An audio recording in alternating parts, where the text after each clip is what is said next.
Assalamualaikum warahmatullahi wabarakatuh. Selamat datang di channel Hadika. Di sini akan bahas masalah motor yang ada di bumi agar kita tidak awam lagi nanti mudah.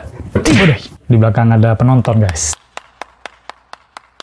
Jadi gak apa-apa lah, interaksi sedikit. Dan untuk video kali ini dengan baju yang sama, dengan mesin yang sama, ini saya akan bahas masalah kesalahan analisa pada bengkel. Jadi kalian pasti di antara kalian ini pernah ngalamin malpraktek, atau kalian ke bengkel, rusaknya apa, yang diservis apa, jadi nggak nemu solusinya. Akhirnya bengkak pada biaya. Motor kalian bukannya sembuh, malah tambah rusak. Ya sebenarnya nggak langsung rusak, tapi masalahnya nggak selesai. Meskipun kalian sudah habis beberapa biaya, sudah habis banyak malah, tapi motornya masih belum terjawab juga. Dan kalian tahu masalahnya di mana? Ya, masalahnya betul ada di salah analisa. Seandainya kalian di video kali ini, kalian sempatkan untuk menonton video ini, semoga kalian sedikit bisa memahami trik-trik yang akan saya sampaikan seputaran gimana cara menganalisa kerusakan motor. Nah, ini salah satu contoh ya. Saat kita pertama kali ke bengkel, nah itu seharusnya mekanik langsung datang, tanya dulu keluhan kita itu apa aja, dan kita jawab seadanya, secara awam lah. Kan kita juga nggak tahu mesin ya, kita cuma ngerasain apa yang kita rasain. Kadang, ini contoh kecil, kalian waktu mengemudikan motor, itu kerasa goyang di bagian kemudi depan. Padahal sebenarnya kerusakan terjadi pada bagian roda belakang. Tapi analisa kalian, secara awam, itu kalian, oh ini mas, ini yang rusak kayaknya ban depan deh, soalnya waktu saya ngemudikan itu oleng, jadi mungkin roda depan kurang bagus, jadi coba jenengan cek. Tapi padahal yang rusak belakang, seandainya aslinya gitu ya. Tapi untuk mekanik yang profesional itu dicoba dulu, dites, terus dipastikan. Seandainya mekanik bilang, oh ya ini yang rusak bagian depan, tunjukkan faktanya. Apa yang menyebabkan mekanik itu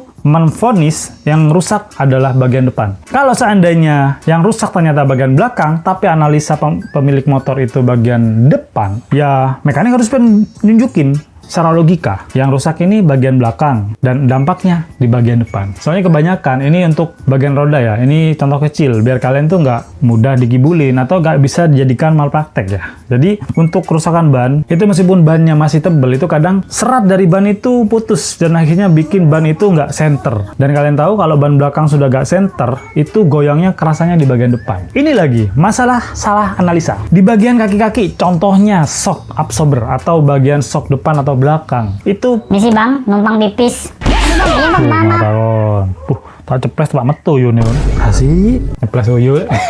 Ya maaf tadi ada sedikit gangguan, soalnya ada yang mau pipis sembarangan. Nyampe mana nih? Oh ya, masalah analisa berikutnya, yaitu di bagian kaki-kaki. Ada masalah di bagian kaki-kaki, yaitu saat melewati makadam atau jeglongan atau polisi tidur, itu motor kerasa jedok-jedok. Itu sering terjadi di Matic-nya Honda, terutama di Vario 125 Gen 2, dan ya nggak jarang juga ada Beat-nya juga ya. Ini motor-motor sejuta umat ya. Itu analisanya, itu di shocknya dibilang mati, dibilang rusak. Sumpah nih sama yang lo tampol mekanik. bang. Jadi mekanik bilang, oh ini shocknya ganti. Karena emang keluhan dari konsumennya itu shocknya kurang nyaman, jedok-jedok saat melewati makadam. Jadi mekanik yang sembarangan biasanya itu nganalisin langsung ganti shock. Dan setelah ganti shock tetap jedak-jedok.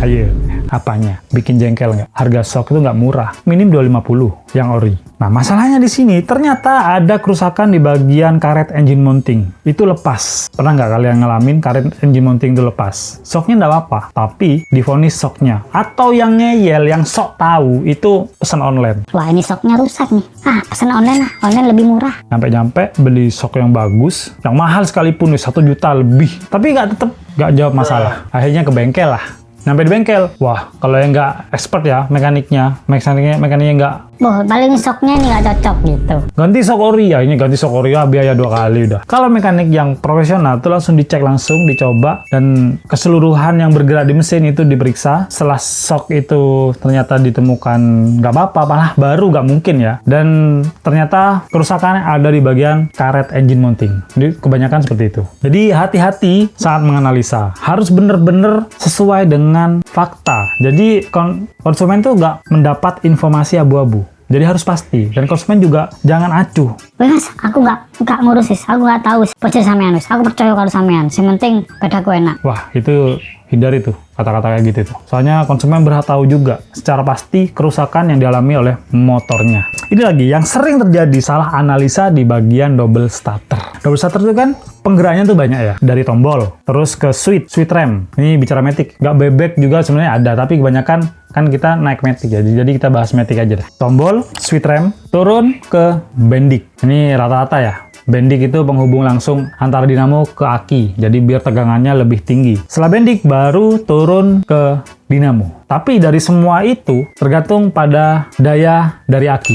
Akinya sehat, ya seharusnya semua komponen berfungsi dengan normal kalau komponennya masih bagus. Nah, kesalahan analisa ini yang sering terjadi. Kadang double starter gak kena, itu yang disalahkan akinya. Padahal aki bisa dites secara voltmeter atau ada alat ukur sendiri. Jadi kalau aki sudah diukur itu baik-baik saja, ya udah tinggalin. Jangan malah diganti. Coba ganti ini, coba ganti ini. Akhirnya semua komponen starter diganti semua. Baru enak. Dan itu bikin bengkak biaya. Dan nggak sedikit dari teman-teman saya sendiri, konsumen-konsumen yang pindah ke sini gara-gara salah analisa itu. Diganti aki tetap, diganti dinamo tetap, ternyata tombolnya, ternyata switch remnya, ternyata bendiknya. Jadi kalian harus ya cari ilmu tuh jangan capek-capek lah. Soalnya kalau kalian capek cari ilmu, minimal punya ilmu dasar, itu hanya kalau kalian capek ya, hanya akan bikin perawatan jadi bengkak. Soalnya kalian nggak tahu runtutannya. Ini tak jelaskan sedikit masalah double starter ya, masalah salah analisa ya. Tombol dipencet akan